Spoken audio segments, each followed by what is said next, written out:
Yo, what's going on, guys? Mush back at it with another video. Want to talk a new game that just dropped on Steam. I don't really care about the game itself. It's an early access survival game, but it is attached to a notable IP. However, I don't really care about the IP it's attached to, but I do care about one element of the game that is being pointed out, and that is mandatory Epic Games account linking.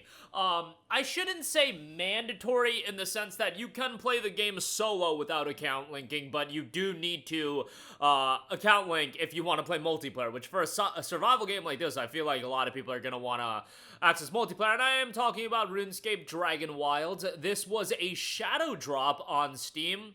It seems like shadow drops are getting some popularity, but RuneScape Dragon Wilds did drop yesterday, and the game does require third-party account linking.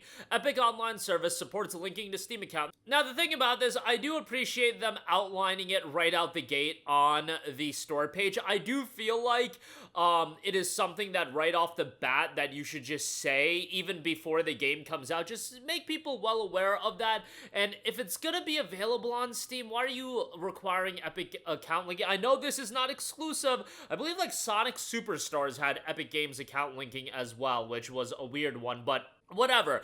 It's an early access survival game, which, as far as genres go, I already don't care that much about survival games. Like, I like Pal World and, you know, a couple of games here and there, but the survival game early access shtick is just so played out to me. It's like every month we are getting new early access survival game after new early access survival game after new early access survival game. And obviously, it's a popular genre, but I feel like we just get so many of them. Look at a game like Nightingale that came out last year. That game had so much buzz and hype and attention leading into its release, and I just feel like it's not being talked about much, and that game hit early access in February of 2024. You know, it's just like... And not to slight on that game, but you know what? An interesting thing to look at with that game is let's actually look at where that game peaked at and what its concurrent player count now is. Obviously, it's gonna fall off quite a bit, but its peak was 47,000 concurrent players 14 months ago. It's at 449 concurrent players. And you know what? From a percentage standpoint, like, look at Palworld. That peaked at 2 million, and it's not, you know, anywhere near that. It's much, much lower. It's lucky to crack 100K these days, and really, it's well under 100K. Let's pull up Palworld right now. As far as its concurrent player count, it's only 18,000, and all I'm saying is it just feels like we get so many of these early access survival games that it's just like, bro, another one of these every month. This one obviously is attached to RuneScape, and RuneScape is an iconic, a historic IP, not one that I really care about, but the fact is, the Epic Games account linking is an atrocity. Having that is terrible, but you know what? A lot of people are enjoying it. Right now, it's got a mostly positive reception. A lot of the reviews do seem like meme reviews, and some people are pointing out, I don't get it. You buy this game on the Steam Store, and you're required to download and install the Epic Games Store. Why not just sell it on the Epic Games Store? You know, that's a very, very good point, and a lot of people, as far as the negative reviews go, are bringing up requires an Epic account, and then, you know, leading to refunds as well. I think the fact that it's leaning on a notable IP will carry it a little bit, but how many early access games have we seen that come out, they hit early access, and then a year, 18 months later, you just don't hear about them a lot anymore, and they just, you know, go to the wayside?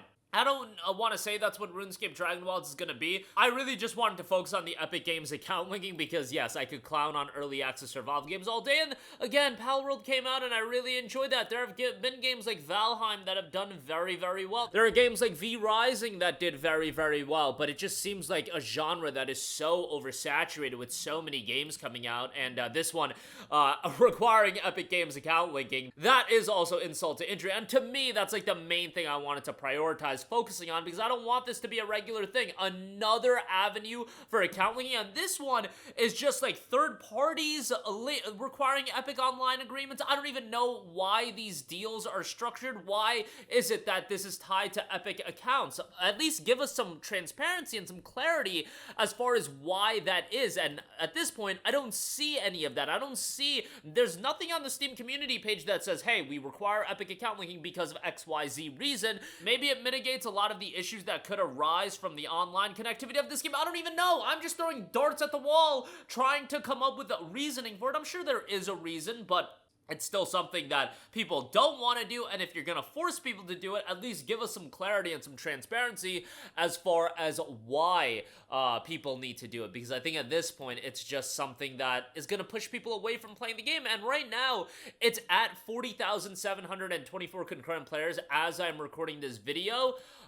It was a shadow drop, and I don't know if shadow drops are across the board the smartest thing to do, but this is something that we've been seeing more and more, and not from games that are just lower key releases. Like, you're talking about an established IP like RuneScape, a game within that franchise releasing a new title, RuneScape Dragon Wilds, that being a shadow drop. Elder Scrolls 4 Oblivion is rumored to be getting this remastered release. Images leaked. Shadow drop on that next week. We just saw Ninja Gaiden 2 Black drop as a shadow drop earlier this year. I don't know what it is, but it seems like these shadow drops are getting kind of popular with games that are of note. And again, I have no care for RuneScape Dragon Wilds whatsoever, but I'd be kidding myself if I didn't acknowledge the fact that RuneScape is an IP that has so much legacy, so much history attached to it, and now them trying to do another game and another style of a game in a different universe, it should gain some traction. I don't know how to assess this concurrent player count, if it's successful, if it's not. A game like this in early access, again, it's more so, you know, what's the sustainability going to be? Is there going to be more interest, or are you going to settle at a level that is going to be healthy? But this is a buy-to-play game as well. It's not a free-to-play game, so $30 for it doesn't seem like the craziest price in the world, but the Epic account linking, that's just something I don't want to see become normal across a lot of games across the board. And again, it was weird games like Sonic Superstars that had the Epic account linking as well, or like it would install a part of the Epic Games Store, and I believe the AEW wrestling game also has like Epic Games installer baked into it. It's just like strange games like that. Maybe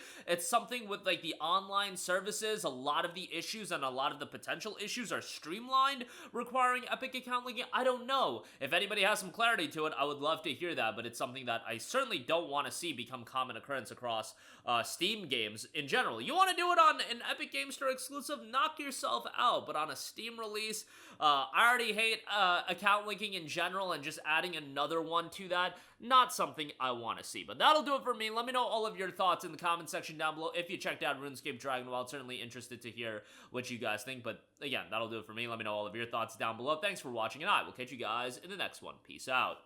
Hey, what's going on, guys? Mush here again. Hope you enjoyed the video. As you guys might know, YouTube's notification system is sometimes a little bit wonky, even if you're subscribed to the channel. Maybe you're not abundantly aware that I uploaded a video. To remedy that situation, make sure you hit the bell notification button. This way, whenever I upload a new video, and I try to upload as consistently as possible, you will be notified directly of the upload, and you can watch it as soon as it goes live. I would really appreciate if you guys hit that button so you can stay up to date with all of the content I'm posting. But as always, guys, thanks for watching, and I'll catch you guys in the next one. Peace out.